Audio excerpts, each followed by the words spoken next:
الله این دل رو داده و درش محبت دوست داشتن قرار داده. اولین ذاتی که باید دوست بداری اللهه. مشکل خودتو حل کن، یه الله رو با این دل دوست بدار، کل وجودت در بر میگیره. دنیا رو طوری دیگه میبینید دیگه تو میشی بنده رب العالمین، تو جایگاهی ویژه پیدا میکنی. این کعبه از جان و دل و هواش داشته باشه. خداوند همیشه نگاه به دلهای ما و شما میکنه، نگاه به جیبها نمیکنه، نگاه به پست و مقام ها نمیکنه.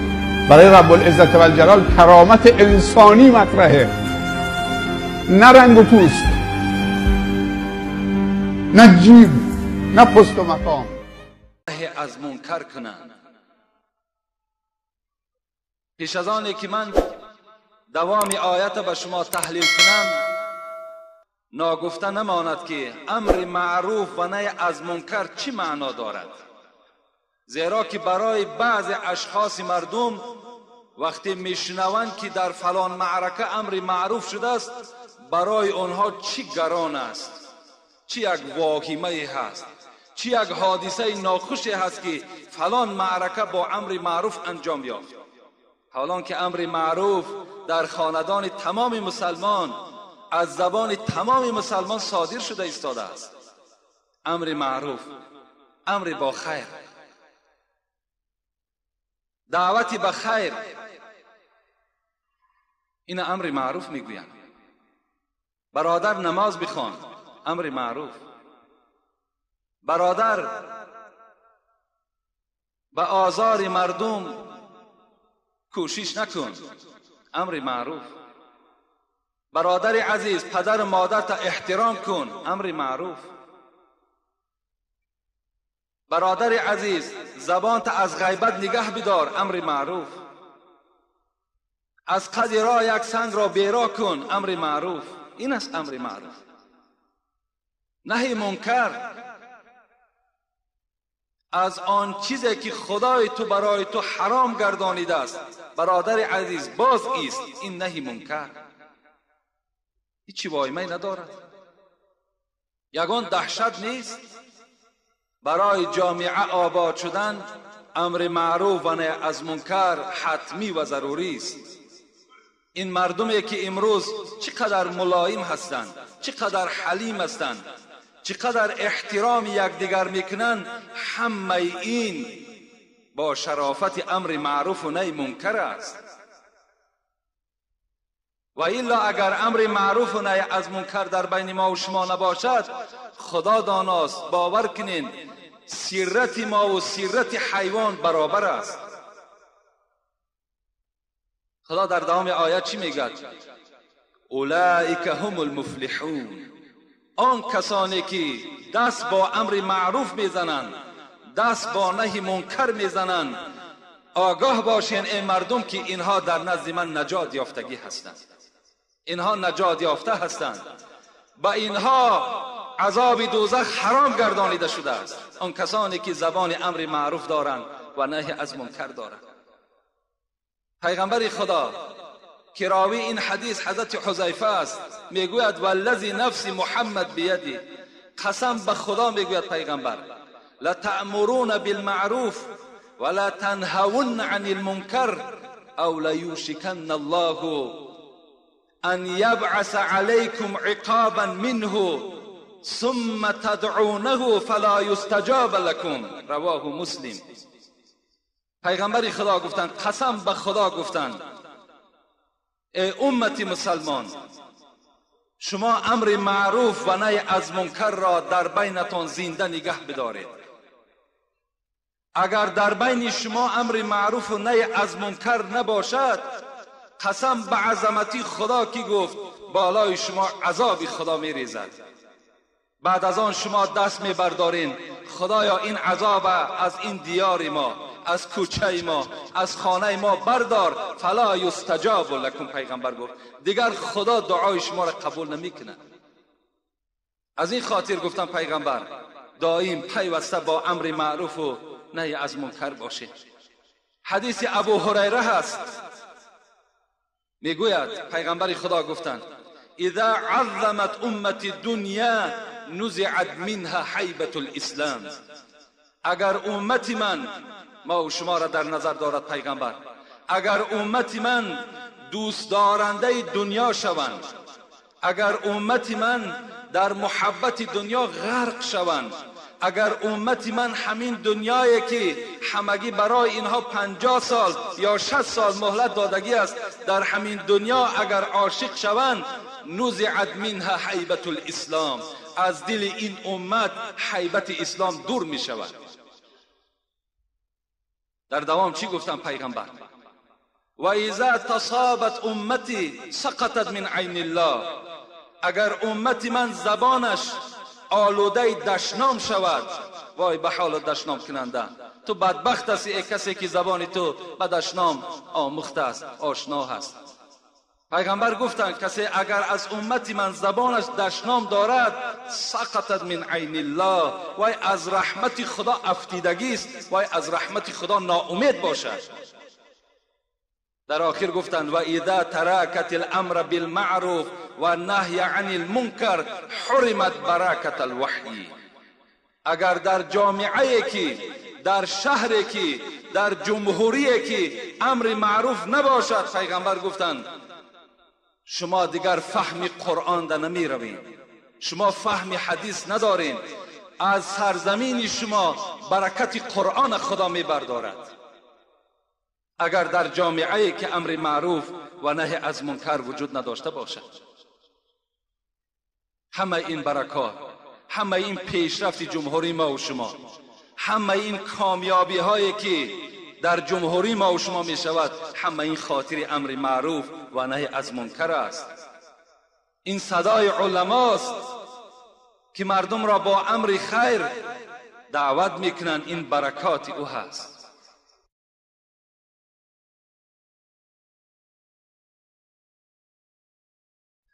برای امر معروف و نهی از منکر کردن، پیش از آنی که باز دیگر فضیلت‌های این امر معروف را برای شما آگاه کنم، میخواهم سخنهای ابولیث را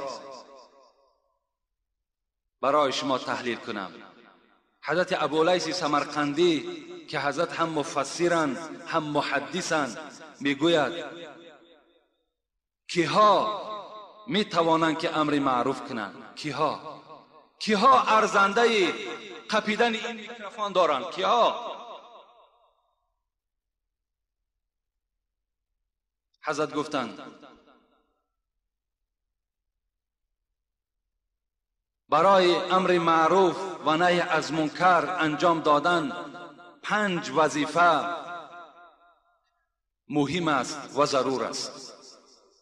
اول، علم، لأن الجاهل لا يحسن الامر بالمعروف.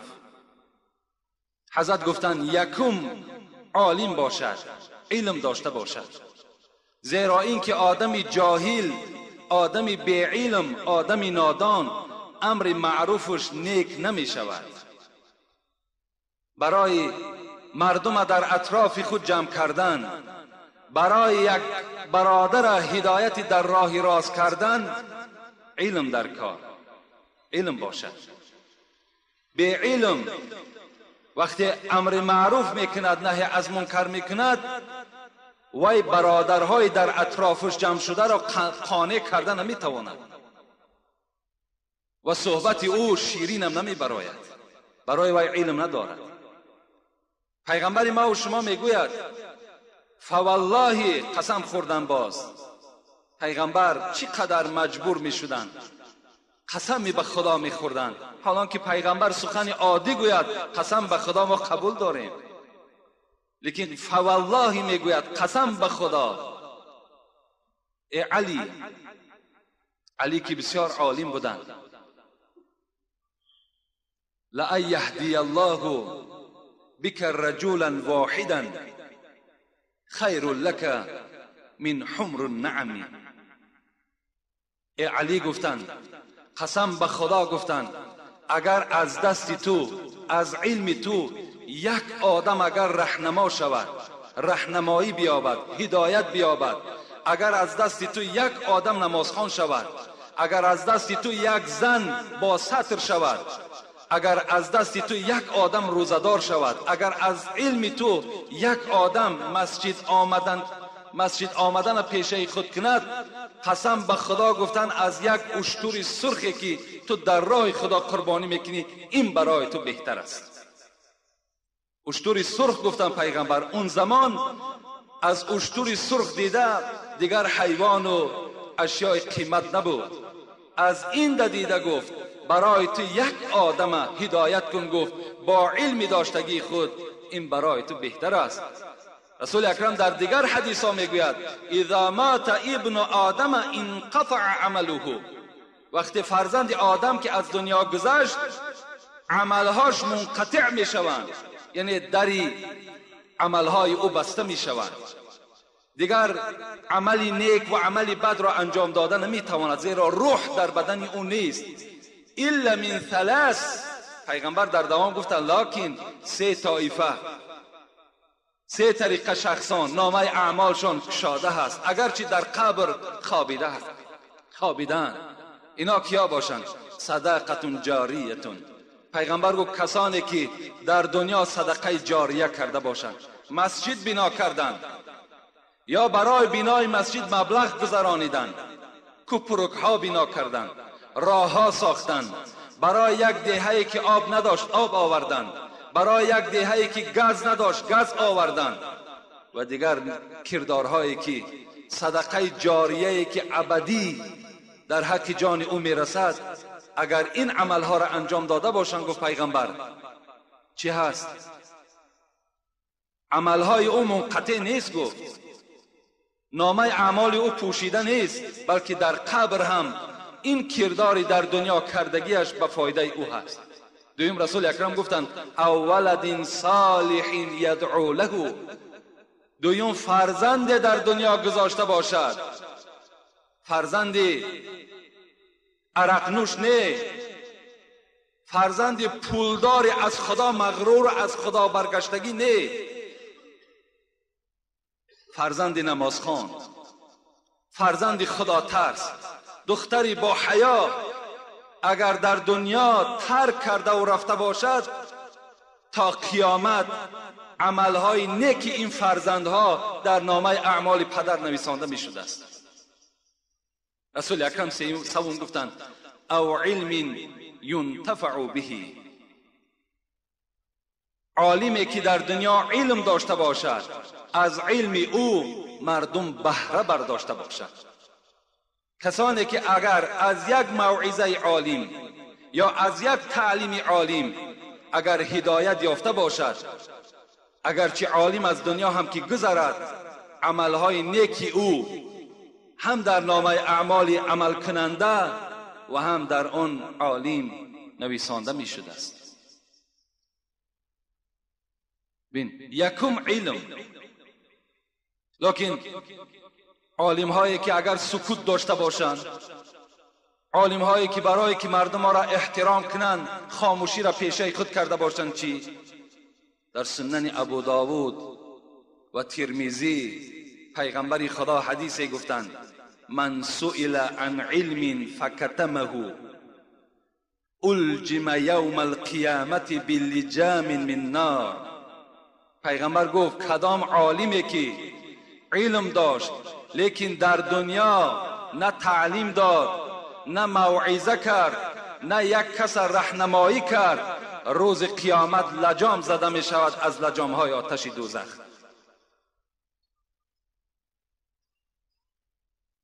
به سکوت کار پیش نمی رود، به خاموشی کار پیش نمی رود.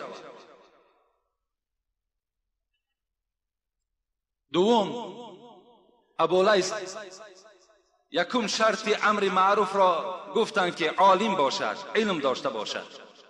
دوم گفتند حضرت که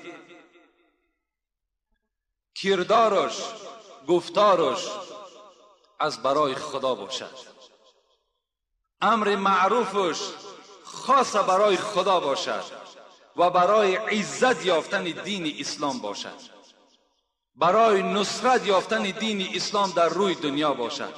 فقط گفته است.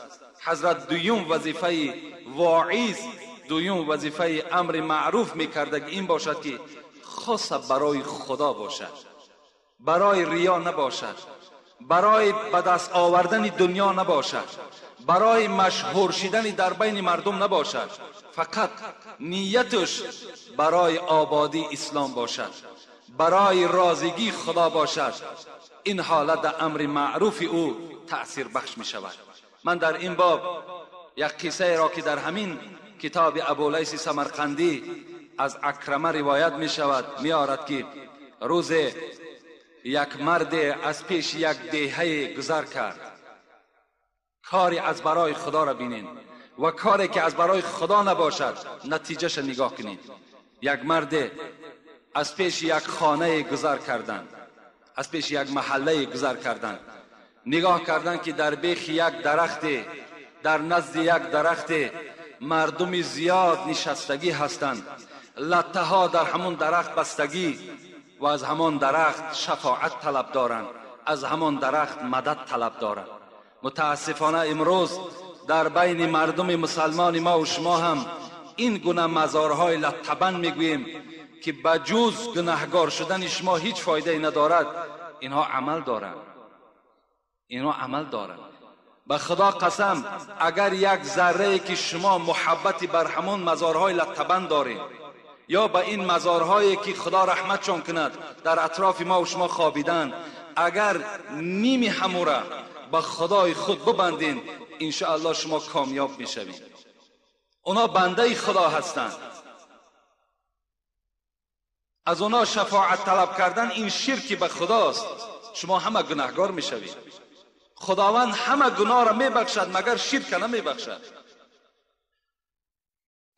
در معرکه‌ای که ما را با سبب سطر داشتنمان طعنه کردند و گفتند که مادام سطر میکنید به معرکه ما نآیید، زن سال خورده مرا طعنه کرد.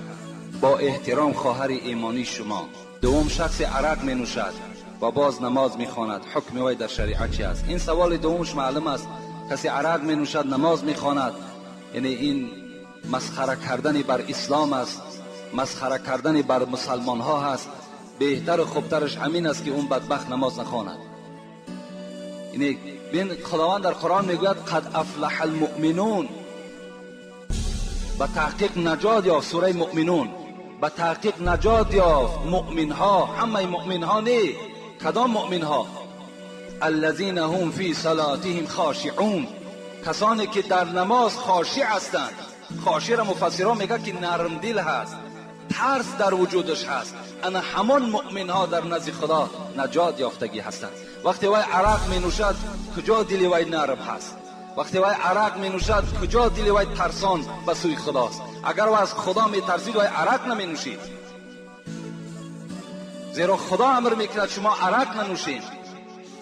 و این خواهری که از ما التماس کردند که در معرکه‌ای که با سطر می رویم برای ما زنهای سال خورده میگویند که در معرکه ما اشتراک نکنید مادامی که شما سطر دارید.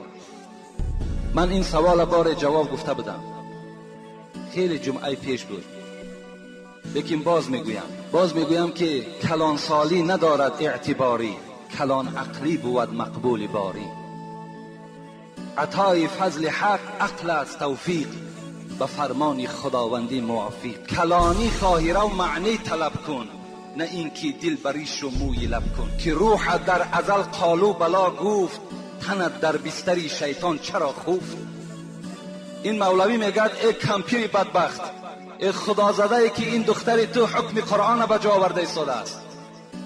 این تو وقتی طعنه میکنی روح تو در عالم ارواح گفته بود. چی گفته بود؟ گفته بود خدا گفته بود که الستو بربکم، آیا شما نیستین ای مردم بندگان من؟ قالو بلا، تو گفته بودی بله من بنده تو هستم. امروز چی شد؟ میگد مولوی که تنت در بستری شیطان چرا خوف؟ چرا امروز تو پیرو شیطان شدی؟ اون وسواسی که اون کمپیرها و اون موی سفیدها و اون جوانهایی که برای دخترهای با سطر این گونه ملامت ها میکنن، این وسواس شیطان است که در وجود این کمپیرها جایگیر کرده است. تا جایی که دعا کنی در حقش که خوش به حالت دختر عزیز که این کار خیر انجام دادی و خودت از همین دخترت عبرت گیری، از همین خواهر عبرت گیری. این کلمات مانده، این راه مانده، تو طعنه میکنی. تو چی را طعنه میکنی؟ آیات قرآن، احادیث های پیغمبر خدا را طعنه میکنی؟ کسانی که به خدا قسم به حرمت این قرآن مکرم و معظم، در همین قرآن سوره وجود دارد به نام نور که یک طایفه بنی تمیم میگفتند پیش پیغمبر خدا آمدند، پیش حضرت عایشه آمدند و در بدنشان لباسهای بی سترانه داشتند. عایشه صدیقه مادر مؤمنها زنها را شفاعت میکردگی، نه این کمپیری بدبخته، همان زنهای با ستر. عایشه چی گفتند؟ لم تؤمن امرأة بصورت نور من تلبس هذا. ایمان ندارد، گفت حضرت عایشه، همان زنی که این گونه لباس میپوشد آیا از سوره نور درک ندارد؟ آیا خدا در سوره نور چی خبر میدهد؟ میگوید باید که زنها با ستر باشند، زنها باید بالای سر رویمال داشته باشند، پیشهای بری بسته داشته باشند، پاچه های دراز داشته باشند، آستین های دراز داشته باشند. این حکم خداست. کسانی که با این سخنها پیرو میشن، قسم به خدا آنها از شیطان دیده بدتر هستند. چون این نقل است اندر ساعت نور. لیکن من به این خواهرها چی میگویم؟ میگویم حضرت مولوی بسیار یک تسکین خوب دادن. گفتن محبان خورده صدسنگی ملامت، تو کی میمانی ای سالک سلامت. این دوستان خدا چی جفاها کشیدن. این زنهای راه اسلام در حالت ساتر داشتن، در حالت دعوای اسلامی، اونها به شهادت رسیدن، چه عذابها کشیدن. تو میگوید وقتی که با سطر میگردی تو به طعنه میمانی؟ نه، به طعنه نمیمانی. تو را اینها سنگ میزنند، تو را اینها ملامت میکنند. به ذکر حق کسی که کرد آهنگ، ز هر سو نوکری شیطان زند سنگ. اگر کسی در راه خدا رفتار دارد، گفتار دارد و از هر طرف شیطان نوکارا شاگردهاش سنگ میزنند. ز هر سو میجکد سگ بر سری راه، نظر بر سگ مکن رو سوی الله. حضرت مولوی میگوید این کمپیرها و این موی سفیدهایی که شما را این گونه طعنه میکنن، اینها سگان هستند که میجکند، لکن تو بجکیدن این سگها از راه نمان. تو سطر تا کردن بگیر.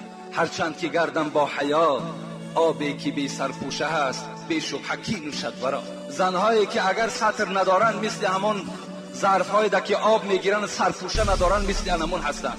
آبی بی سرپوشه وای مکروه است، وای دیگر نه طهارت میکنن نه خورده میتوانند. زنی که حیا ندارد، زنی که سطر ندارد، وای همچون یک زنی مکروه است، یک زنی بدبخت است. این امر خدا است، این ما پشانده نمیتوانیم. پیغمبر خدا میگوید المرأة عورتون، زن خودش عورت است. بین لعن الله الناظر والمنظور الیه، لعنت کند خداوند با آن مردهایی که به سوی این زنهای بی سطر نظر میکند، یا لعنت کند پیغمبر خدا گفت زنهای را که تمام مردم نگاهشان بالای خودشان حواله میکنند. این زنهای بی سطر را پیغمبر خدا گفتن لعنه الله، خدا لعنتشان کند. اینا در لعنت خدا گرفتار هستند. این سخن نه حاجی است نه شیخ است نه بافته. اینجا یک برادرم سوال کرده است که میگویند که همین سطر ما را طعنه میکنند که این سطر از ایرانیا هست، این سطر از افغان هاست. این نه از ایرانی است نه از افغان هاست، این نه ساخته ملا هست نه ایشان است نه شیخ است. این آیت قرآن است، این حدیث های پیغمبر خداست. قدرت نداری برای مهیا کردن خواهر و مادر رو طعنه نکن، بلکه افسوس بخور، بلکه پشیمان شو که چرا من قدرتی ندارم که زنی من با سطر گردد. پشیمان شو که چرا خواهری من بی سطر است. این دا پشیمان شو، طعنه نکن.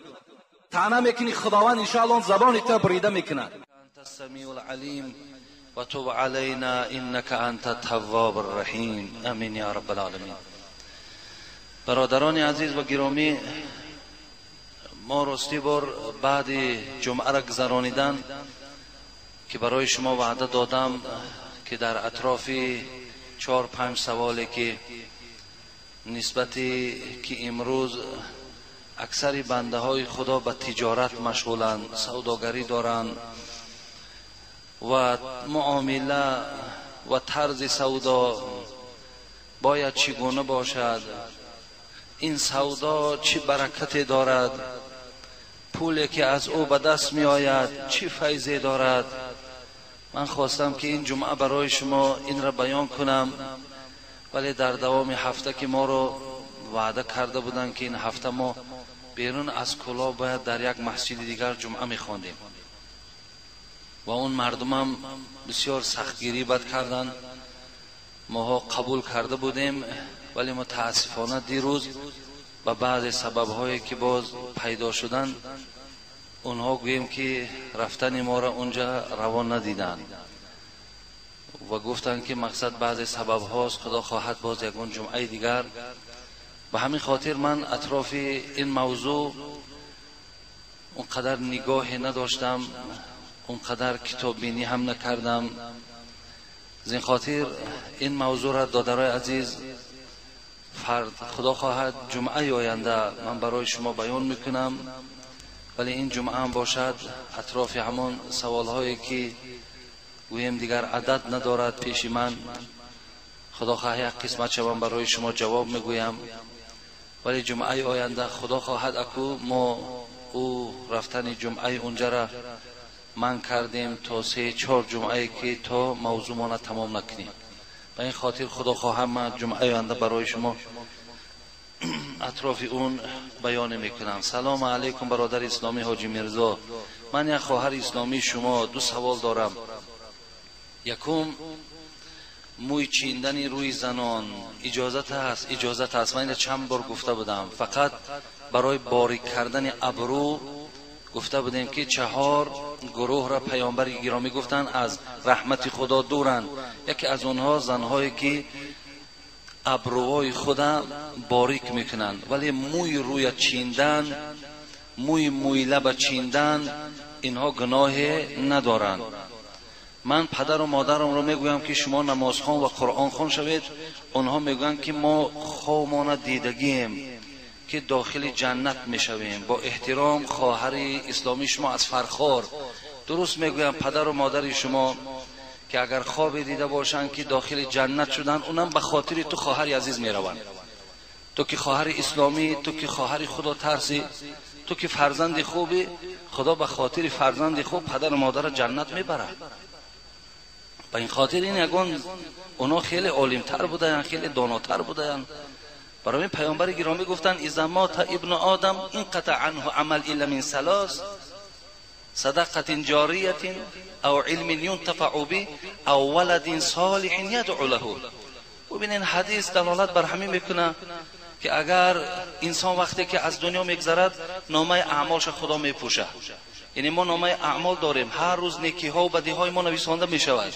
وقتی که از دنیا گذشتیم نامه اعمال پوشیده می شود، مگر برای 3 گروه نامه اعمال پوشیده نمی شود. یکی از اونا کیست؟ صدقه جاریه می کردگی انسان. کسی مسجد می سازد، کسی مدرسه می سازد، کسی راه می سازد، کسی کوپروگ می سازد.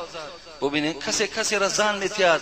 صدقه های جاریه ای که هستند، اگر شنده که صاحب اجرا کننده این صدقه در زیر خاکم باشد، نامه اعمالش خدا نمی پوشد، بلکه ثواب این عمل خیری او در نامه اعمالش رفتن میگیره تا روز قیامت. این خیلی بشارت بلندی است.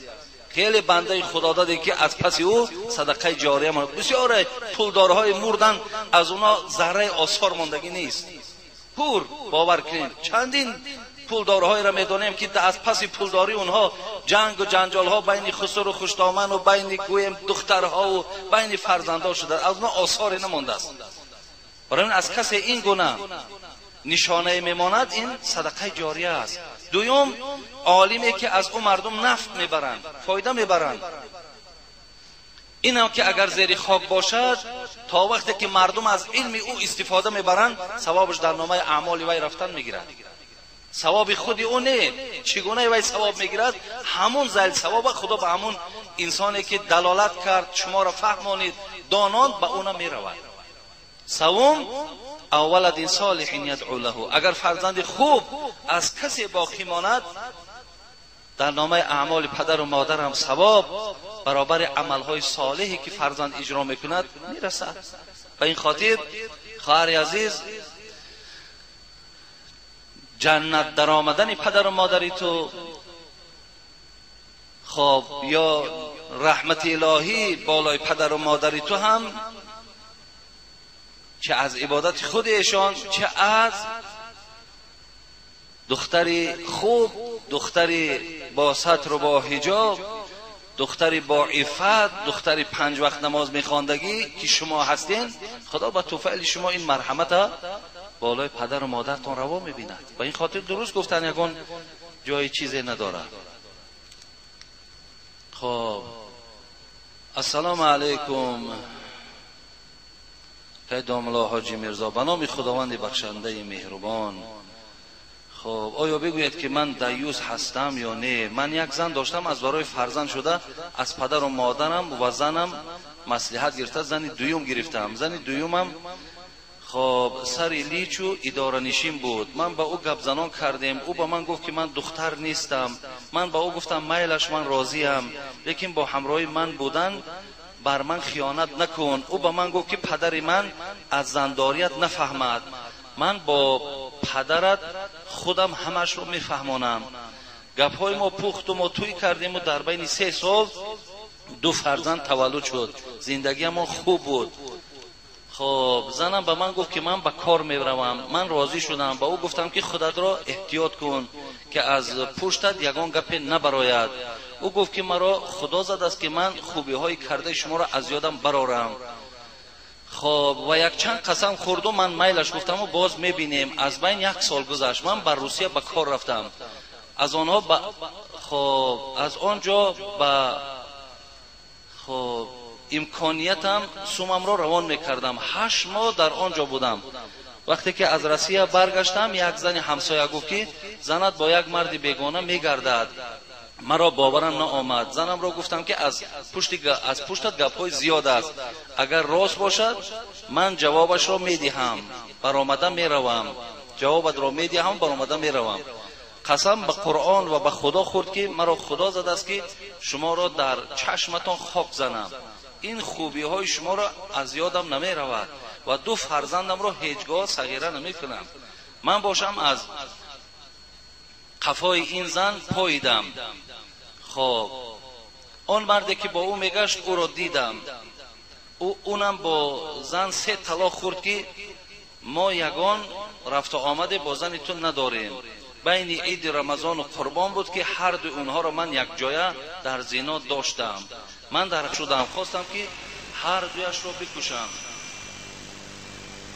لیک خدای کریم و رحیم به من صبر عطا کرد و من فکر کردم که از پشت 2 حرام شده مرا سود میکنند. احوال پدر و مادر پیرم چی میشود؟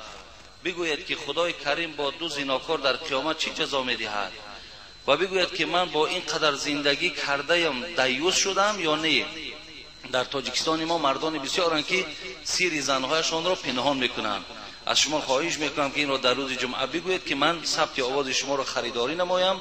با احترام، یک مخلص اشدی شما، در پناه اسناد خدا باشید. نه برادر عزیز، شما دیوس نیستید، ولی ببینین شخصانی که خانه حلال دارن، برادرای عزیز و گرامی، خانه حلال دارن، وقتی با مردهای بیگانه این زنهای اونها رفت آمد میکند، اینها از دیوس شدن میترسن که اگر من در نکاح خود زن داشته باشم که به غیر من با دیگر مردهای عشق ورزی کنن، یعنی من از جمله دیوس ها هستم که نماز و روزه من در پیش خدا قدری ندارد.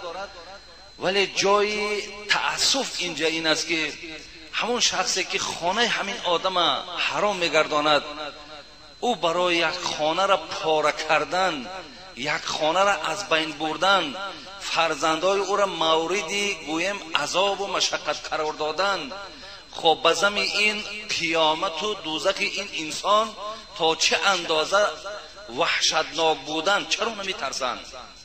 چرا همین را فکر نمیکنن؟ ای انسانی به انصاف، ادعا دارای عزیز، آخه شیطان دشمن آشکارای انسان است. شما شهوتاتون دارین. پیامبر گرامی گفتند اگر چند هر چی شهوتای شما طغیانگر باشد شما روزه گیرین ولی به زنا دست نزنین. ولا تقربوا الزنا. خدا در قرآن ولا تزنوا نگفت، یعنی زنا نکنین، نه، به زنا نزدیک نشوید، به زنا نزدیک نشوید. حتی مثال ببین زنهایی که خانه حلال دارن ما را تا چه اندازه همین انسانی که خانه همو را حرام کرده است آزی رو پرسوش میگه من مسلمانم، من مؤمنم. اگر همو رازی تو گوی تو نه ایمان داری نه اسلام داری گپ تا کجا میخیزه؟ برای همین دادر عزیز شما دیوس نیستین. شما خوب کردین که این زن از بالای خود دور کردین.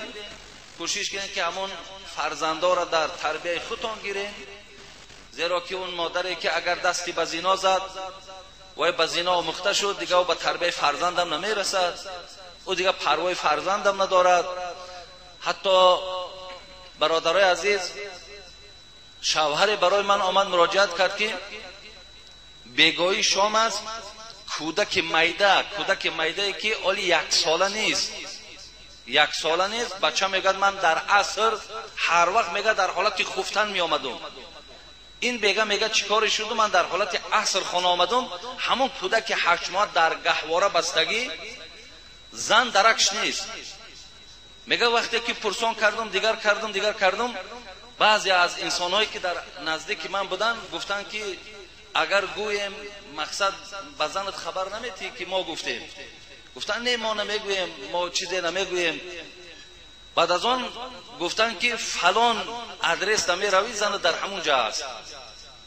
ببینید 8 ماه 9 ماه کودک در داخل گهواره، زن در یک خانه قطعی 3-4 تا زن، 3-4 تا گویم یک بقه های حرام در همون خانه عشق ورزی دارند.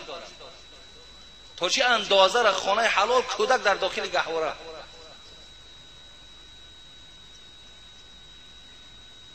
این بیرحمی ما را ببینین، این بی ایمانی ما را ببینین، این از خدا نترسیدن ما را ببینین.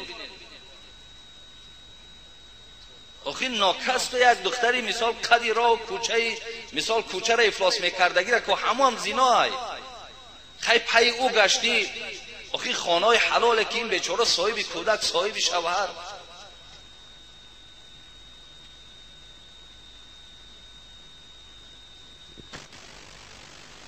برای همین شما دیوس نیستین.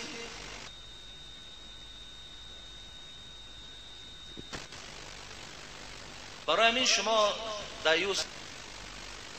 شما وقت دیوس میشوین که اگر این گونه زن در نکاح شما باقی ماند، هم با شما گویم که همسر است، هم برای دیگران همسر است. اینجا در شما البته دیوس، همون دیوسی که میگوین همون دیوس، شما از جمله هم دیوس ها به حساب نروید.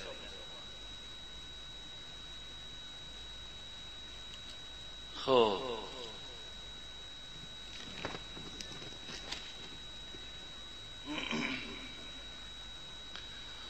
السلام علیکم بابای حاجی، ما یک مخلص شما.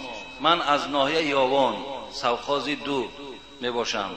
دردی من بسیار کین بوده است. من 5-6 سال بی فرزند هستم.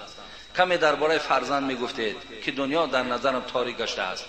شب و روز در سر جای نماز ذکر خدا میکنم و خلاص. در بین 5-6 سال دیگر آب چشمم از ریختن قاب شد. دلم سیاه است. خب کی کجای رفتنم ناامید. خب یک ملا گفت که شیطان ناامید است، بنده با امید است. من به فرزند چیکار کنم؟ سر زنده به خواب برده نشود. در همین روز جمعه با همه جماعت دست به سوی خدا دعا طلب کنید که همین دولت مراد را یک فرزندی صالح دهد. خدایا به فرزندی در طاقت ندارم و نمیتوانم. دوست خداوند حاجی میرزا دعا کنید که من در نزد شما هستم. این برادر عزیزی ما خیر خداوند صاحب فرزند سالم و صالح گرداند. و فرزند بسیار میوه دل است. فرزند میوه دل است. خدا در قرآن ولنبلونکم بشیء من الخوف والجوع و نقص من الاموال والانفس والثمرات، من شما را در میوه هاتون امتحان میکنم.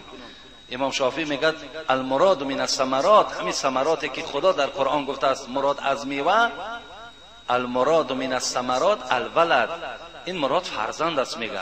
یعنی خدا فرزند در قرآن همچون میوه دل یاد کرده است. خدا برای این برادر ما دولت مراد این میوه دل را نصیب روزی گرداند و فرزند خوب باشد، فرزند زیبا باشد، فرزند خوش اخلاق باشد، فرزند باشد که گفتی خدا و گفتی رسول اکرم صلی الله علیه و سلم اجرا کننده باشد و آینده در حق پدر مادر چی در دنیا و چی در آخرت دستگیر باشد. آمین یا رب العالمین. ولی برادرای عزیز و گرامی، کدام شما به فرزند ماندید شما غمگین نشوید. خدا در قرآن میگوید اعوذ بالله من الشیطان الرجیم لله ملک السماوات والارض یخلق ما یشاء یهب لمن یشاء اناثا و یهب لمن یشاء الذکورا او یزوجوهم ذکرانا و اناثا و یجعل من یشاء عقیما انه علیم قدیر. این پروردگار دانا و صاحب قدرت است. میگوید بعضی از شما را من دختر دادم، بعضی از شما را بچه دادم، بعضی از شما را دختر و بچه دادم و یجعل من یشاء عقیما، بعضی از شما را تماما زنهاتون نازاینده گردانیدم. یعنی خدا میگه من نازایندش گردانیدم تا وقتی که اگر باز همون اراده خدا نرود زن تو زایده نمیتواند. برای این همه این در ید قدرت الهی است. شما دعا کنید خدای مهربان ان شاء الله دعای شما را قبول میکند. حضرت شعیب و حضرت لوط علیه السلام فقط دختر داشتند، بچه نداشتند. حضرت ابراهیم علیه السلام فقط بچه داشت، دختر نداشت. محمد صلی الله علیه و سلم هم بچه داشت هم دختر داشت. ولی حضرت عیسی علیه السلام، حضرت یحیی پیامبر تمام فرزند نداشتند. برای این خداوند بزرگ است. شما دعا کنید خداوند برای شما فرزندای خوب می‌دهد. السلام علیکم داملای محترم، احتراماً خواهش میکنم با سوال من جواب گویید، به نهایت ضرور است. شما در یک موعظه‌تون که درباره دختران باکر صحبت میرفت چنین قید کرده بودید که اگر جوان پسر عیب جوان دختری را بپوشاند خداوند در قیامت عیبهاش را میپوشاند. بابای حاجی وقتی اخیر ما خود شاهد آن گشتیم که بعضا جوان دختران پس از یک یا دو روز خانه‌دار شوی با عیب نادختر بودنشان به خانه پدرشان برمیگردند. بابای حاجی جوان دختران ما نه آنقدر سواد کافی برای درک چنین فتوا دارند. خواهش ما این است که مسئله را بار دیگر روشن‌تر بیان سازید که جوان دختران ما از این راه بد دست کشند. با احترام مخلص شما. جمعه گذشته گفته بودم، من جمعه گذشته باز روشن‌تر درباره همین دخترهایی که اونها را شما در حالت دختر نه بلکه نادختر یافتید، دلیل حجتاش جمعه گذشته من برای شما بیان کردم. ولی این معنی را ندارد که سیر دخترها را پوشانیدن که فضل دارد پس دخترها نادختر شدن گیرند. این معنی را ندارد. و من در همون صحبتم قید کردم. برای همین دادرای عزیز شما میتونید که پره در همونجا نگاه کنید، همه جوابش از اونجا میگیرید. خب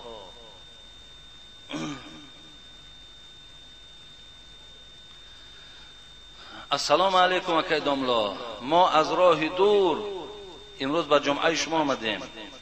در یک سوال و جوابتان شما گفتید که زنها را راست نماز خوانند. داملای ما میگوید که حجت‌های آورده حاجی دلیل شده نمیتواند. حتی در یک معرکه کلان که زنها بسیار بودند از داملا زنها سوال کردند، گفت داملای ما گفت که نشسته نماز خوانید، چهله که پیشینی ها میخواندند. زنها گفتند که ما حاجی میرزا را کسیتش را گوش کردیم، او گفت که کسی نشسته خواند نماز خواندگیش نماز نیست. داملا گفت که حاجی میرزا شریعت نیست، وای هم خطا میکند.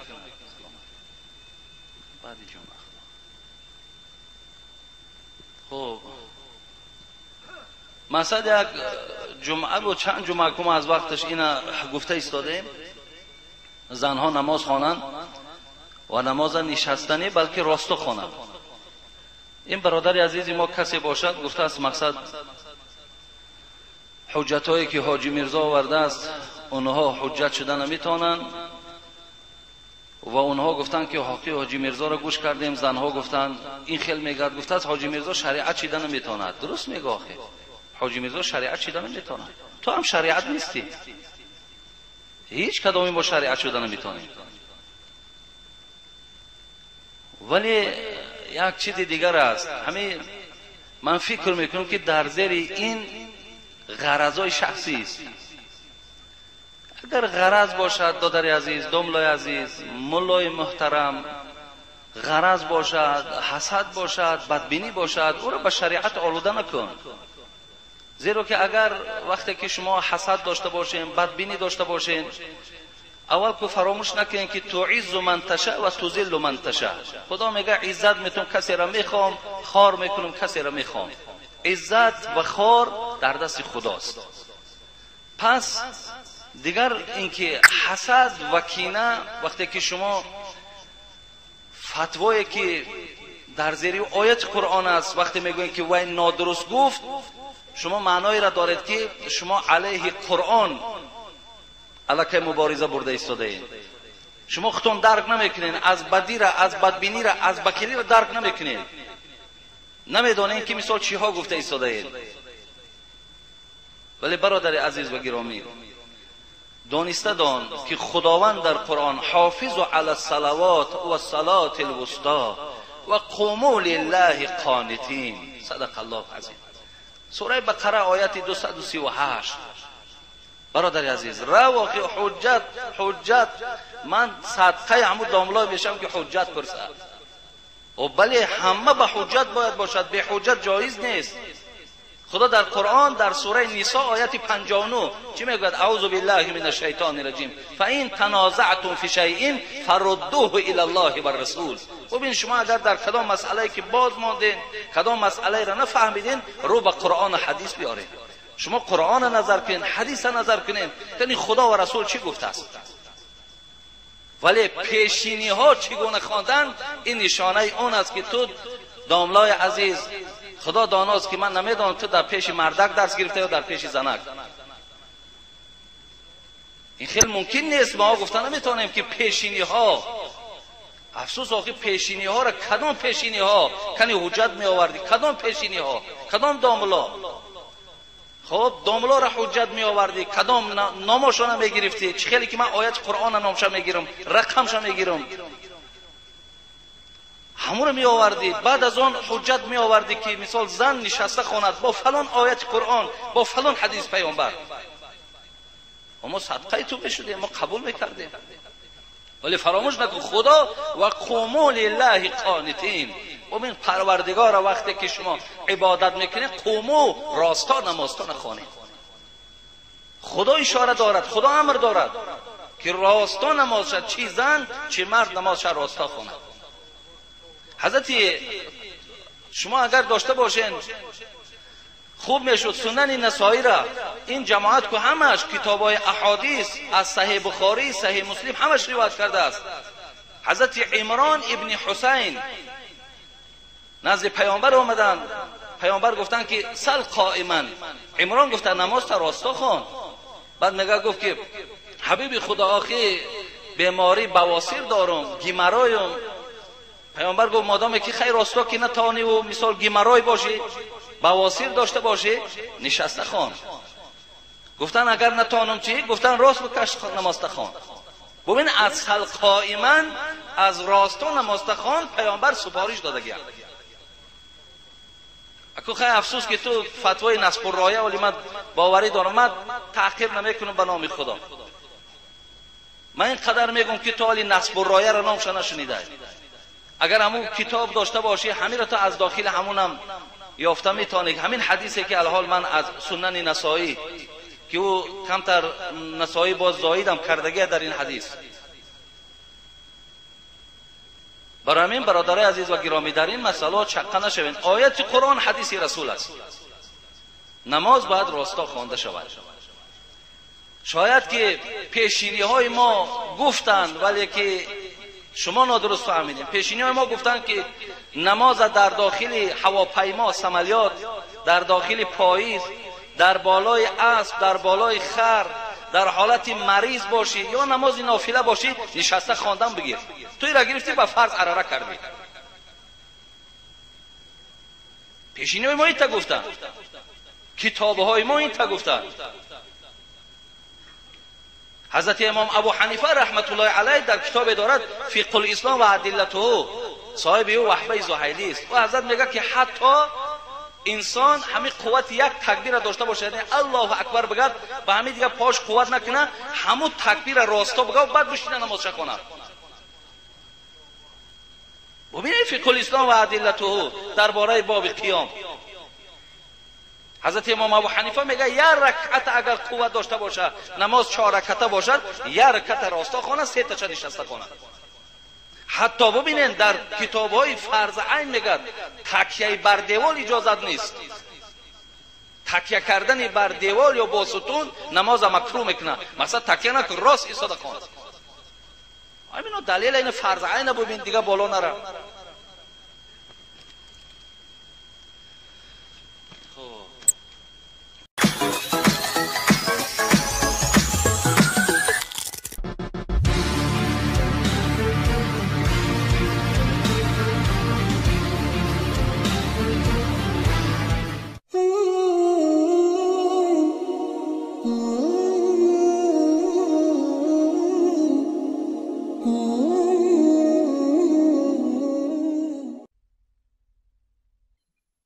السلام علیکم.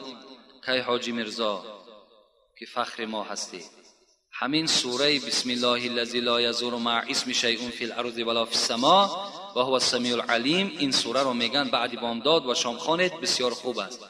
و این سوره اللهم اغفر لی وارحمنی واهدینی عافینی وارزقنی، این سوره رو میگویند که همه وقت تکرار کنی سه رزق میشوی. التماس دامنای عزیز اینها رو به ما پرتر فهمون. اینها سوره نیستند بلکه اینها دعا هستند. از این خاطر البته درست است، این هم تلفظش هم نوشتش همش راست است. اینا با حدیث های پیغمبر خدا وارد شدند. کدام شما اگر اینها را خواندین استفاده کردین، اون چیزی که گفتی همش حقیقت داره. السلام علیکم حاجی داملا، آیا اخته کردن حیوان جایز است؟ اخته کردن حیوان نزد حضرت امام ابو حنیفه ما و شما به پرگی جایز است. فقط نزد حضرت امام مالک اخته کردن اسب را اجازت نمیدهد، زیرا میگوید قوت اسب کم می شود و نسل او کم می شود. دیگر نزد هر چهار این ائمه اربعه، نزد یعنی 4 مذهب، اخته کردن حیوان به طریق اولاد جایز است. یگان غلط و یگان خطایی ندارد. حتی که میگوید که حیوانی که اخته می شود، حضرت امام ابو حنیفه میگوید وای گوشتش 3 روغن می شود و گوشتش با لذت می شود. یعنی همه حیوان برای انسان است. اخته کردن او در نظر ما و شما یگان کار قبیح نتاود، زیرا همون حیوان‌های هستند، همه اونا رو خدا برای ما آفریده است. اختهشان میکنیم، میده میکشیمشان، کلان میکشیمشان، این برای ما و شما هستند. همه اون نعمتی هست که خداوند برای ما و شما آنها را خلق کردگی هست. حتی امروز ببین برای مردم دهقان همون اخته کردن همون بقه‌هایی که هسته چقدر یک خاصیت خوبی آورده است که بجای همین تکنیک‌های زیر زمان کار داده است. اگر او را اخته نکنن او هیچ وقت در دهقان خدمت نمیکنه. السلام علیکم اکای داملا، زن حامله دار وقتی که سر فرزند می رود یعنی وفات میکند، جایز است که کودک را از شکمش بریده گیریم؟ رحمت خدا بر شما. جایز است. وقتی که اگر میبینید که زن حامله دار از دنیا میگذرد، در حال شما میتوانید که شکم او را پاره کنین. البته برای این با متخصصا لازم است. پاره میکنند و کودک از شکم او میگیرند. در بعضی روایت ها میآیند که حضرت امام ابو حنیفه را پرسیدند ای امام، آیا یگان فتوای داده ای که در او پشیمان شده باشی؟ حضرت گفتند بله، یک فتوا دادگی هستم، لکن عاقبت همون فتوا را نمیدانم که چی شد. گفتند چی فتوا دادی؟ گفت بار یک شخص پرسید که یک زن حامله دار است، آیا اجازت میدهی که در حالت فوت او ما شکم او را پاره کنیم این فرزند گیریم؟ گفت بله. گفتند حضرت امام گفتند بله، شکم او را پاره کنیم فرزند گیریم. در همان گفت من در حیرت ماندم که حال همون طفل و حال همون مادر چی شد. این فرزند، این جوانی که میگه سوال کرد، گفتند امام گفتند این شبهه را از دلتان دور کنین که همون جوان من هستم که با فتوای شما از شکم مادر من صحت و سلامت برآمدم. یعنی مادر من در حالت نزع جان بود، از دنیا گذشت، مرا پاره کردن، از شکم او گرفتن. امروز یکی از عالم‌های برجسته هستم. السلام علیکم داملای عزیز، من یک خواهر اسلامی شما هستم. یک سوال دارم، آیا برای شوهر از رنگ و بار حاضر زمان استفاده کنی جایز است؟ یعنی کسمتیکا. یعنی یک خواهر اسلامی سوال کرده است که از کسمتیکای حاضر زمان بگیم، از همین داروهایی که لبها دا میشکند، چهره هاشون میشکند، برای شوهرها استفاده کنیم جایز است یا نه؟ جایز است. اگر برای شوهر هر رنگ باری که زن خودش را میدهد، آرا و تارایی که میکند برای در دل شوهرش جایگیر شود، برای محبت شوهر برای او زیادتر شود، خب برای اون که شهوتی مثال مرد کشاده شود، هر رنگ باری که میکند اجازت است. لیکن من با این خواهرای عزیز و با تمام آن زنهایی که از ما و شماست توصیه ما چی هست؟ من میخواهم که در جای کسمتیکا اخلاق خوب حمیده داشته باشند، در جای کسمتیکا احترام شوهر را به جا بیارند، در جای کسمتیکا وقتی که شوهر پاشه در همون پاگای خانه که مان با یک چهره خندان، با یک قوقهای کشاده او شوهرها را پیشواز بگیرند. این بهترین رنگ بار است. باور که همین زنها هم به خود یک سیر دارند، مردها هم سیرشون همین است که وقتی زن او را پیشواز میگیرد، وقتی زن با او مهربانی میکند، این در دل شوهر البته به البته مهر بگیم دوستی نسبت همون زن خودش پیدا میشود. از این خاطر بهترین کسمتیکا، بهترین رنگ بار این است که شوهرها را احترام کنند. باور کنین همین کسمتیکای حاضر زمان همش خیمیه هست، چی در همون چهرهش میمالد، چی در لبهاش میمالد، عاقبت باید زلال میدهد. امروز همون زنهای پیرانسالی که در جوانی استفاده کردن، اگر شما اهمیت داده باشین، چهره‌های همونها دیگرگون است، چهره‌های همونها دیگرگون است. من از تمام خواهرها التماس دارم که چهره‌ها را به آب طهارت نورانی کنین، چهره‌ها را به نمازهای شب نورانی کنین، پیشانی را در زمین بمان، در شب در ساعت 3 و 4 خیز به سوی خدای خودت زاره و تولا که در حق شوهر دعا که انشاءالله در چهره تو چی در دنیا و چی در آخرت یک نور روشن می شود که تمام این کسمتیکه های دنیایی همه چی هستند عاجز هستند.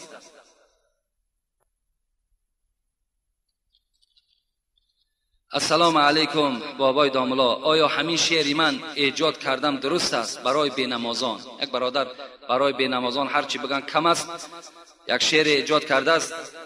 اگر چنده که رحمت خدا به این برادر ایجاد کردن، در وزن کم شعرها وزن ندارن، لیکن معنای خیلی خوب دارن، معناش پره هست. حیف آن نوری که در شماست سجده الله نکرد، حیف آن دست و پایی که در شماست گفتار الله نکرد، حیف آن جسمی که در شماست راه حق را طی نکرد، حیف آن چشمان نرگسین تو که دیدار الله نکرد. یعنی معناهای خیلی کلانی دارد، لیکن وزنها ندارد شعر، وزن در کار برای شعر. من یک شعر از جنونی در همین تمثیل به شما میخوانم که گوش اندازین چگونه حضرت ها ایجاد میکردن. لیکن اولی اگر شاعریش باشد خیلی خوب است، خیلی خوب است، آینده انشاءالله نیک می شود. دلی به عشق او بادا کفیده. حضرت جنونی میگوید همین مسلمانی که در دلش عشق خدا نداشته باشد بادا کفیده، خدا این دل کفانده بگرداند.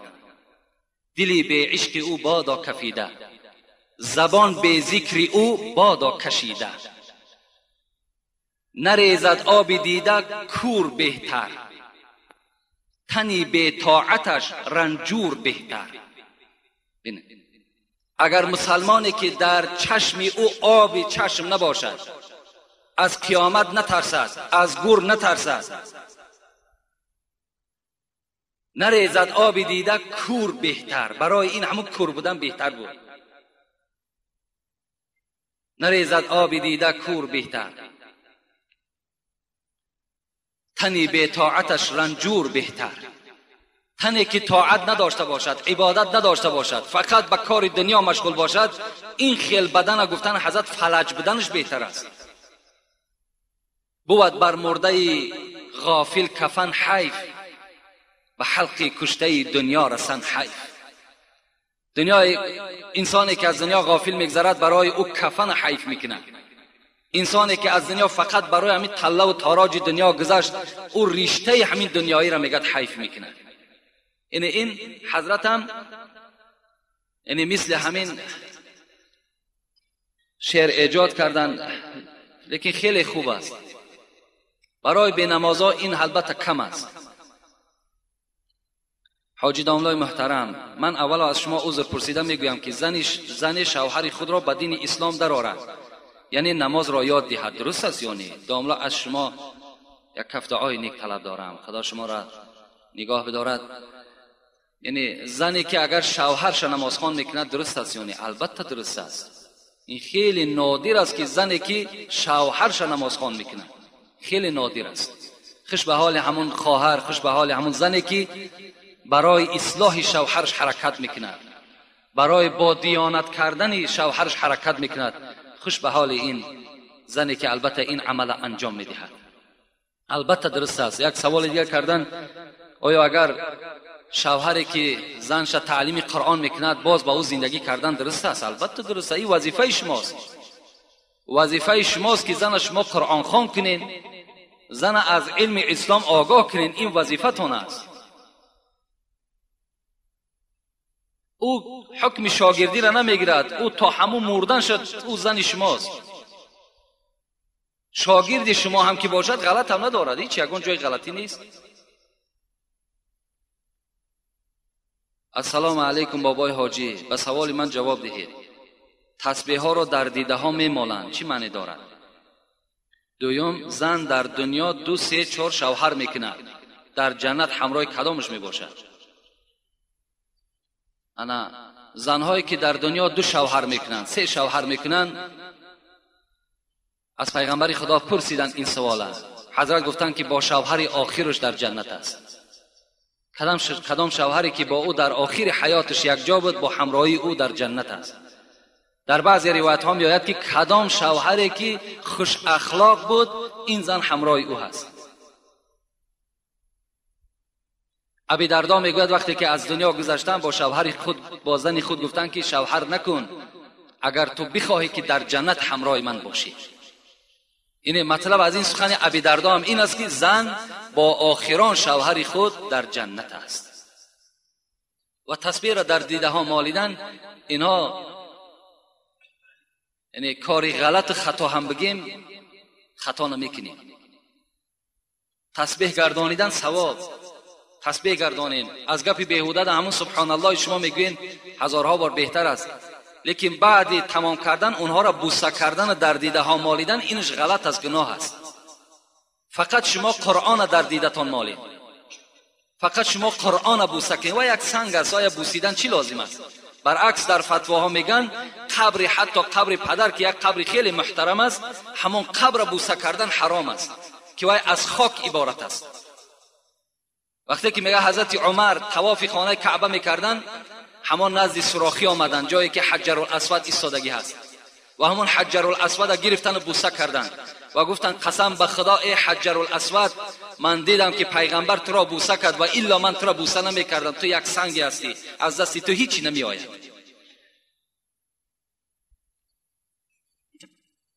السلام علیکم بابای داملا، همین سوال ما را با پررگی جواب بده.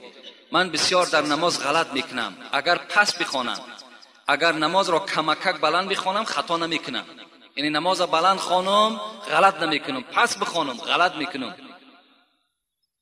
من دخترک هستم، میگن آواز دخترک سطر هست، من چی کار کنم؟ باز یک سوال دیگر. بابای داملا، من میخواهم که جنازه را پیش از نماز بخوانیم، برای آنی که بسیاری کسها در نماز جنازه اشتراک نمیکنند. خداوند این خواهر باز توفیقش زیاده بگرداند.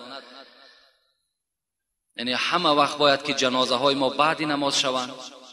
زیرا پیش از نماز جمعه وقتی ما جنازه میکنیم اکثر مردم جمعه را میپرتوین، از پس نماز جنازه میشوند. اینجا ده همشون گناهگار میشوند، زیرا فرض عین ماندگی مثال از پای یک فرض کفایه میشود. باید که جنازه البته به البته چی شود؟ بعد نماز شود. و سوالی که دادن آواز دخترک سطر هست، این غلط است. آواز دخترک سطر نیست. آواز دخترک سطر است در وقتی که در نزدش مردهای باشند که مثال محرم این نباشند، مردهای بیگانه باشند، این حالت در آواز زن سطر میگن. لیکن در نماز همه شما چی زن و چی مرد می توانیم 5 وقته نماز کدامش نباشد، چی بامداد چی پیشین. گفتی عباره مختصر که والمنفرد خیرت این ادا، آدمی طاقت گذار حق دارد خواب پس میخواند خواب بلند. اگرچه نماز پیشین باید پس خوانده شود، عصر پس خوانده شود. اینها فقط برای امام هستند، برای آدمی طاقت گذار نیست. برای آدمی طاقت گذار میتونی با تمام آواز در خانت بخوان، چی پیشین باشد چی عصر باشد. نمازهای بلند میتونیم پس بخونیم، بلند یعنی اختیار شما هست اگر طاقت گذار باشین. این بلند خواندن و پس خواندن فقط برای همون خطیب است، برای ملا است، برای امام است، برای شما نیست. همه تون میتونیم بلند میخونیم پس میخونیم، این حق شما هست اگر در خانه نماز ده تنها گذار باشین. السلام علیکم داملای محترم حاجی مرزا. بعد از سلام خواهش میکنم که به این 2 سوال من جواب بدهید. در ماه سفر لباست در تنت اگر بسوزد پوشیدن وی باز درست است یا نه؟ در ماه سفر نکاح کردن یا که توی کردن، یا زن اگر حامله دار شود، یا زنی که سری فرزند رود، با احترام یکی از مخلصان شما. ما اینقدر از ماه سفر میترسیم، اینقدر از خدا نمیترسیم. تمام در مردم ما و شما همون جاهلیت دوره عرب ها پیدا شده است. در دوره های جاهلیت هم کتاب تاریخ عرب ها را خواندم، تماشا کردم. اونها هم برای اونها روزی نامبارک روزی چهارشنبه بوده است. انا همون اثر جاهلیت اونها در ما و شما تاثیر کرده است. امروز بیماری را وقتی میگو روزی چهارشنبه خبر گیرم میگن نره که کسلش زیاد میشود. ببین این یک جاهلیت است، حالان که پیغمبر ما و شما میگه العائد فی المریض یمشی فی مخرفة الجنه. کسی که اگر بیمار خبرگیری میرود قدمهای او در باغ از باغهای جنت قدم زده ایستاده است.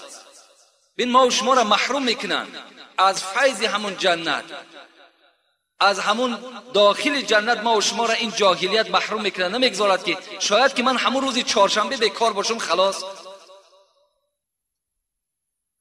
یا حضرت عایشه صدیقه میگوید که در دوره های جاهلیت ماه شوال بسیار ماه نامبارک بود برای مردم عرب، حالان که پیغمبر مرا در ماه شوال نکاح کرده گرفت. این عایشه صدیقه میگوید. یا جاهلیت ما و شما این گونه بود که یک چغز اگر در بالای یک درخت می نشست میگفتیم از همین خانه یک کس وفات میکنه، یا همین خانه ویران میشد برای که چغز در بالای خانه نشست.